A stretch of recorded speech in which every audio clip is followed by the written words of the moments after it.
Assalamualaikum warahmatullahi wabarakatuh. Selamat datang kembali di channel Jurnal Pendidikan.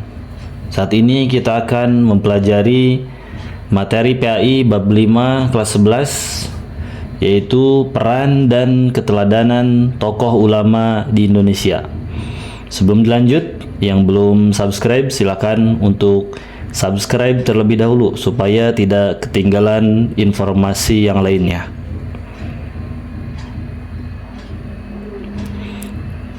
Berikut ini beberapa tokoh ulama Nusantara. Yang pertama ada Hamzah Al-Fansuri, Nuruddin Ibnu Ali Al-Raniri, Syekh Abdurra'ub bin Ali As-Singkili, Syekh Yusuf Abul Mahsin Tajul Khalwati Al-Makassari, Abdus Somad bin Abdullah Al-Jawi Al-Falimbani, Abu Abdullah Al-Mu'ti Nawawi At-Tanari Al-Bantani, Muhammad Soleh bin Umar Al-Samaroni.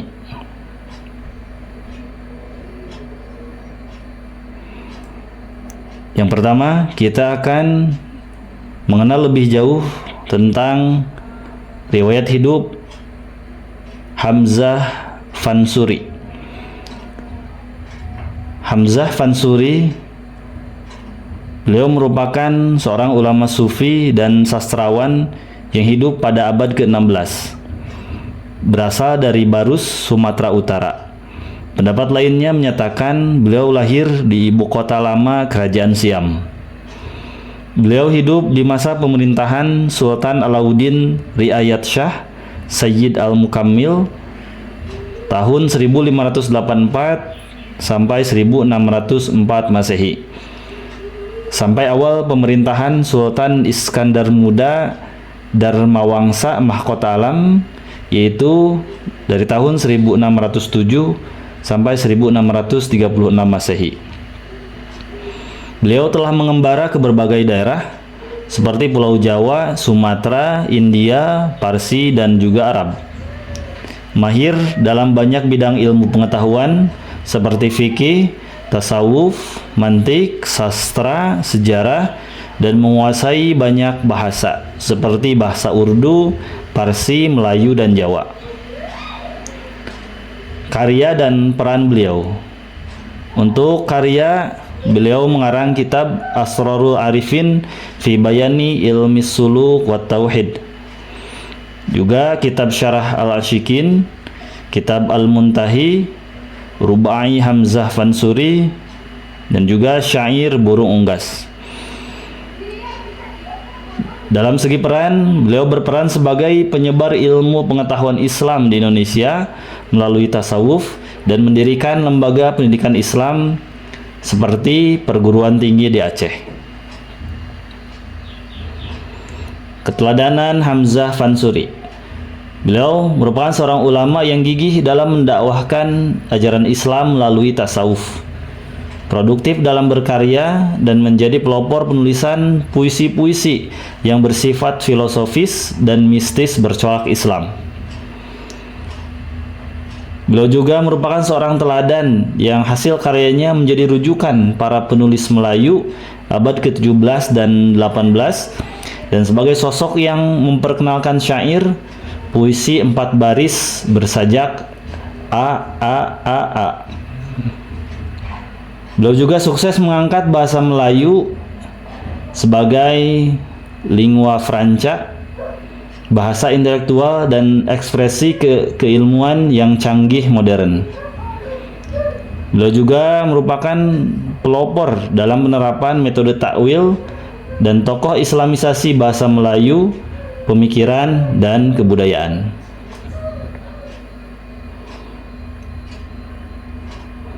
Tokoh kedua yaitu Nuruddin Ar-Raniri. Nama lengkap beliau adalah Nuruddin Muhammad bin Ali bin Hasanji bin Muhammad Hamid Ar-Raniri Al-Quraisy. Lahir kira-kira pada abad ke-16 Masehi di daerah Ranir, kota pelabuhan tua di pantai Gujarat. Wafat pada 22 Zulhijjah 1096 Hijriah bertepatan 21 September 1658 Masehi di India. Beliau bermadzhab Syafi'i dan menganut aliran Ahlus Sunnah wal Jamaah. Beliau menuntut ilmu mulai dari tempat kelahirannya, yaitu Ranir, sampai ke Tarim Hadramaut. Gurunya yang paling berpengaruh adalah Abu Hafiz Sayyid Imam bin Abdullah bin Syaiban. Beliau menulis kurang lebih 29 kitab dan salah satu yang paling terkenal adalah Bustanus Salatin. Nama beliau diabadikan sebagai nama Universitas Islam di Aceh. Karya, peran, dan keteladanan Nuruddin Ar-Raniri. Untuk karya, ada beberapa kitab yang beliau karang. Yang pertama Bustanus Salatin, yang kedua Siratal Mustaqim, yang ketiga Darul Fawaid fi Syarah Aqaid, yang keempat Al-Fawaidul Bahiyah, kemudian Tibyan fi Ma'rifatil Adyan. Dalam segi peran, beliau menjelaskan kepada kaum muslimin Indonesia dasar-dasar pokok keimanan dan ibadah dalam Islam dan mengungkapkan kebenaran Islam dalam perspektif perbandingan dengan agama-agama lain. Dalam sisi keteladanan, beliau berkontribusi dalam berbagai bidang kajian Islam seperti tasawuf, fikih, kalam, akidah, dan cabang ilmu lainnya. Tokoh ketiga yaitu Abdur Rauf As-Singkili. Nama lengkap beliau adalah Aminuddin Abdur Rauf bin Ali Jawi Al-Fansuri As-Singkili. Diperkirakan lahir di Singkil, Kabupaten Aceh Selatan pada tahun 1620 Masehi dan wafat pada 1693 Masehi. Ayahnya bernama Ali, seorang guru dan mubalik dari Persia, sekaligus menjadi guru pertama Abdur Rauf As-Singkili untuk pengetahuan agama. Syekh Syafiuddin Ahmad Ad-Dajjani Al-Kusyai adalah guru yang paling berpengaruh pada diri Abdur Rauf As-Singkili. Pada tahun 1642 Masehi, beliau mulai merantau ke tanah Arab dan kembali ke Aceh pada 1662 Masehi, kemudian mengembangkan tarekat Syatariyah. Beliau menguasai berbagai cabang ilmu seperti fikih, tafsir, hadis, tasawuf, dan juga mendapat ijazah dan khirqah untuk menjadi khalifah tarekat Syatariyah dan Qadiriyah. Peran Abdur Rauf As-Singkili. Beliau merupakan orang pertama yang memperkenalkan sekaligus mengajar dan mengembangkan tarekat Syatariyah. Melahirkan beberapa ulama terkenal seperti Syekh Burhanuddin Ulakan Pariaman. Tarekat Syatariyah yang dibawanya seperti penyejuk antara aliran Wahdatul Wujud dan Syuhudiyah. Corak pemikirannya terbagi menjadi tiga, yaitu ketuhanan dan hubungannya dengan alam, insan kamil, dan jalan menuju Tuhan. Keteladanan Abdur Rauf As-Singkili. Kesungguhan Abdur Rauf As-Singkili dalam menimba ilmu dan keproduktifannya dalam berkarya adalah hal yang perlu diteladani. Tokoh selanjutnya yaitu Syekh Yusuf Abdul Mahasin Tajul Khalwati Al-Makassari Al-Bantani.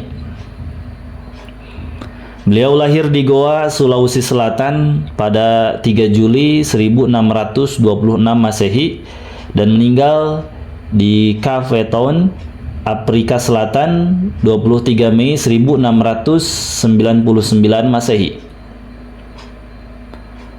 Beliau merupakan pahlawan Indonesia yang digelari Tuanta Salamaka Rigoa. Juga mendapat penghargaan Ordo Sahabat Oliver Tambo di Afrika Selatan. Beliau merupakan seorang sufi yang dikenal sebagai mursyid dan tarekat Khalwatiyah dan mampu mengajarkan tarekat-tarekat lainnya. Beliau juga banyak menulis buku di bidang tasawuf dan berhasil menciptakan karya ketika menjalani pengasingan di Sri Lanka. Pokok ajaran tarekatnya berkisar pada usaha manusia mendekatkan diri pada Allah Subhanahu wa Ta'ala yang mengacu pada peningkatan kualitas akhlak mulia, amal soleh, dan zikir. Keteladanan Syekh Yusuf Al-Makassari Al-Bantani. Syekh Yusuf merupakan ulama, sufi, intelektual, dan pejuang yang patut dicontoh. Ilmunya yang tinggi, sikap tawadu, semangatnya dalam mencari ilmu, dan mengembangkan agama Islam menjadikannya seorang teladan yang patut diteladani. Karya beliau salah satunya Kaifiyatit Tasawuf, kemudian Al-Barakat As-Saylaniyah, kemudian Al-Fawail Al-Yusufiyah fi Bayan Tahqiq As-Sufiyah, kemudian Kaifiyat Al-Mughni fi Isbati fil Hadis Sil Qudsi, kemudian Matalib As-Salikin. Peran Syekh Yusuf Al-Makassari Al-Bantani. Yang pertama, petualang ilmu dan pejuang. Pada saat perjalanan haji tahun 1645, beliau singgah di banyak tempat seperti Banten, Aceh, dan Yaman untuk menimba ilmu pengetahuan. Beliau juga gigih dalam melawan Belanda. Syekh Yusuf ikut membantu Kesultanan Banten melawan Belanda selama 2 tahun, akan tetapi kalah dan diasingkan ke Afrika Selatan. Beliau juga merupakan pejuang Islam di Afrika. Nelson Mandela menyebut Syekh Yusuf sebagai putra Afrika, pejuang teladan kami. Islam semakin luas di Sri Lanka akibat kegigihan Syekh Yusuf dan pendekatannya yang humanis. Beliau juga berhasil membangun komunikasi dengan Kesultanan Banten dan Kerajaan Goa dari Sri Lanka. Tokoh selanjutnya Abdus Somad bin Abdullah Al-Jawi Al-Falimbani. Lahir sekitar tahun 1116 Hijriah atau 1704 Masehi di Palembang. Dari pasangan Syekh Abdul Jalil bin Syekh Abdul Wahab bin Syekh Ahmad Al-Madani dan Radin Ranti. Sepanjang hidupnya beliau habiskan dengan belajar, mengajar, menulis buku. 2 tokoh ulama yang menjadi panutannya adalah Syekh Abdul Rahub As-Singkili dan Syekh Syamsuddin As-Sumatrani. Beliau melakukan perjalanan haji dan berguru kepada seorang ulama Mesir, yaitu Abdul Mun'im Ad-Damanhuri. Beliau juga membimbing dan membantu para jamaah haji asal Indonesia. Karya Abdus Somad bin Abdullah Al-Jawi Al-Palimbani. Yang pertama, Nasihah Al-Muslimin wa Tadhkirah Al-Mu'min fi Fadail Jihad fi Sabilillah wa Karamah Al-Mujahidin. Kemudian Syarah Lubab Ihya Ulumuddin. Kemudian Syarah Bidayah Al-Hidayah, kemudian Zuhrah Al-Murid fi Bayan Kalimatit Tauhid, kemudian Zadul Muttaqin fi Tauhid Rabbul Alamin, kemudian Ar-Ratib Abdus Somad, ada juga Hidayah As-Salikin fi Suluk Maslak Al-Muttaqin, kemudian Syair As-Salikin ila Ibadah Rabbil Alamin. Peran dan keteladanan beliau. Dalam segi peran, beliau sebagian besar hidupnya dihabiskan dengan menuntut ilmu dan mengajar di 2 kota tanah suci. Beliau menjadi salah satu ulama sufi yang ikut menyebarkan paham tasawuf dan kesadaran jihad umat Islam dalam melawan penjajahan. Dari sisi keteladanan, kehidupan Abdus Somad Al-Falimbani, hidupnya dihabiskan dengan kegiatan belajar, mengajar, dan menulis buku. Ketekunan dan kedisiplinannya sedari kecil yang membuat beliau patut dijadikan contoh dan diteladani. Tokoh selanjutnya adalah Syekh Nawawi Al-Bantani. Beliau bernama lengkap Abu Abdullah Al-Mu'ti Muhammad Nawawi bin Umar At-Tanari Al-Bantani Al-Jawi. Beliau lahir di Desa Tanara, Kecamatan Tirtayasa, Serang, Banten. Ayahnya bernama Ki Haji Umar bin Arabi, sekaligus menjadi guru pertama Nawawi Al-Bantani. Beberapa guru dari Nawawi Al-Bantani yaitu Kiai Haji Sahal, Kiai Yusuf, Syekh Ahmad Khotib Sambas, Abdul Ghani Bima, dan lainnya. Beliau menuntut ilmu di Tanah Suci selama 3 tahun, menjadi imam Masjidil Haram, dan pernah menggantikan Syekh Ahmad Khotib Sambas mengajar. Karya-karya Syekh Nawawi Al-Bantani, salah satunya Syarah Tijan Ad-Darori, Nasahiul Ibad, Qami'ut Tughyan, Maraqil Ubudiyah, Nurul Zalam, Kasyifatus Saja, Sarah Matan Safinah, kemudian Tafsir Munir, Uqudul Jain, Syarah Al-Jurumiyah, Lubabul Bayan, kemudian Al-Ibris Ad-Dani fi Maulid Sayyidina Muhammad. Peran dan keteladanan Syekh Nawawi Al-Bantani. Beliau mengajar di pesantren ayahnya setelah 3 tahun menggali ilmu di Tanah Suci. Kemudian kembali ke Tanah Suci dan menjadi imam Masjidil Haram, dan pernah menggantikan Syekh Ahmad Khotib Sambas mengajar. Beliau juga membuka halaqah untuk pelajar dari luar Arab dan menciptakan banyak kadar ulama Nusantara. Keteladanan beliau yang harus diteladani ialah beliau merupakan sosok yang sangat giat dalam menuntut ilmu, mengajarkan, dan mengamalkan ilmunya dengan menulis. Beliau adalah salah satu ulama Indonesia yang sangat produktif dalam menulis berbagai bidang ilmu pengetahuan. Kemudian tokoh selanjutnya yaitu Muhammad Soleh bin Umar As-Samarani. Nama lengkap dan gelar yang diberikan adalah Al-Alim Al-Alamah Asy-Syaikh Muhammad Soleh bin Umar As-Samarani Al-Jawi Asy-Syafi'i atau Mbah Soleh Darat. Beliau lahir sekitar tahun 1820 di Desa Kedung Cumpleng, Kabupaten Jepara, Jawa Tengah, atau di Dukuh Kedung, Kedung Cumpleng, Desa Ngeroto, Jepara. Sejak kecil hingga remaja, beliau belajar ilmu Al-Quran, hadis, fikih, nahu, dan ilmu-ilmu lainnya dengan ayahnya.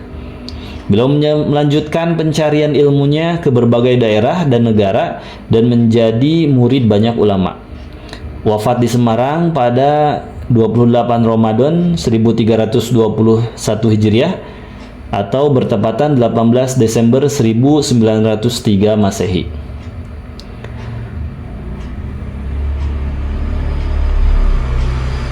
Beberapa guru Mbah Soleh Darat di Nusantara. Ada Kiai Haji Syahid Waturoyo, kemudian Kiai Haji Muhammad Soleh Asnawi Kudus, Kiai Haji Ishaq Damaran, Kiai Haji Ahmad Bafaqih Ba'alawi, kemudian Kiai Haji Abdul Ghani Bima, dan lainnya.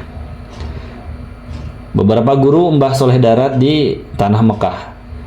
Yang pertama Syekh Muhammad Al-Murqi, kemudian Syekh Muhammad bin Sulaiman Hasbullah Al-Maki, ada Sayyid Ahmad bin Zaini Dahlan, Syekh Yusuf Al-Misri, Syekh Ahmad Nahrawi, dan lainnya.